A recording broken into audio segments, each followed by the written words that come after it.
আজ আপনাদের জন্য নিয়ে এসেছি সুস্বাদু ও মজাদার yummy yummy chicken bun recipe.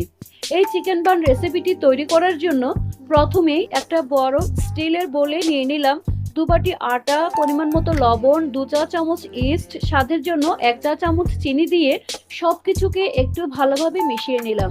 এবারে ডোটা তৈরি করার জন্য আমি এখানে 1 বাটি উষ্ণ গরম দুধ নিয়েছি। এবারে অল্প অল্প দুধ দিয়ে বান তৈরি করার জন্য আটাটা ভালোভাবে মাখিয়ে নেব। এবারে মিশ্রণটার মধ্যে 1 টেবিল চামচ সাদা তেল দিয়ে মিশ্রণটা ভালোভাবে মেখে একটা নরম সফট ডো তৈরি করে নেব।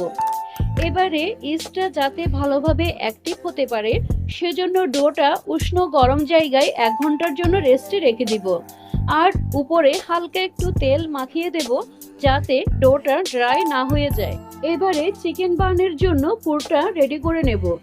আর এজন্য আমি কয়েকটা আলু আর 2টো ডিম সেদ্ধ করে নিয়ে এইরকম একটা গ্রেটার দিয়ে ভালোভাবে গ্রেট করে নিলাম। আপনারা ইচ্ছে করলে হাত দিয়েও ভালোভাবে ম্যাশ করে নিতে পারেন।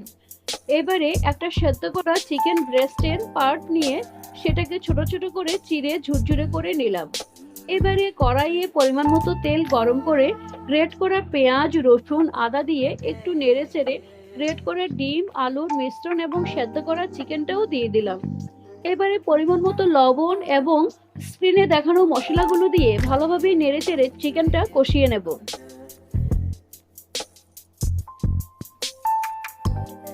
চিকেন বার্ন এর পুরটা একদম রেডি।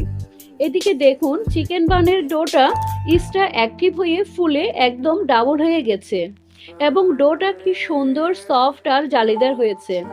এবারে ডোটাকে 4 ভাগে ভাগ করে আমি 4টা বার্ন তৈরি করব। ডোটাকে আরেকটু ভালোভাবে ময়ান দিয়ে নিলাম। এবারে একটা একটা গোলা দিয়ে ছোট ছোট সাইজের রুটির আকারে বেলে মাঝখানে পরিমাণ মতো পুর দিয়ে ভালোভাবে মোজারেলা চিজ গ্রেট করে দিয়ে ভাঁজ দিয়ে বানগুলো রেডি করে নিলাম।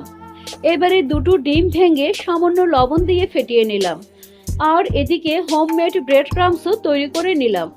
এবারে কড়াইয়ে বেশ খানিকটা তেল হালকা গরম হলে বানগুলোকে প্রথমে ডিমের গোলায় চুবিয়ে ব্রেড ক্রাম্বসে গড়িয়ে নিয়ে ডুবো তেলে লো টু মিডিয়াম আছে আস্তে আস্তে ভেজে নিতে হবে।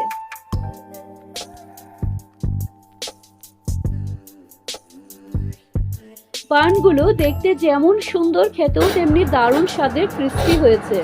রেসিপিটি বাড়িতে অবশ্যই ট্রাই করবেন এবং ভালো লাগলে একটা লাইক দেওয়ার অনুরোধ থাকলো।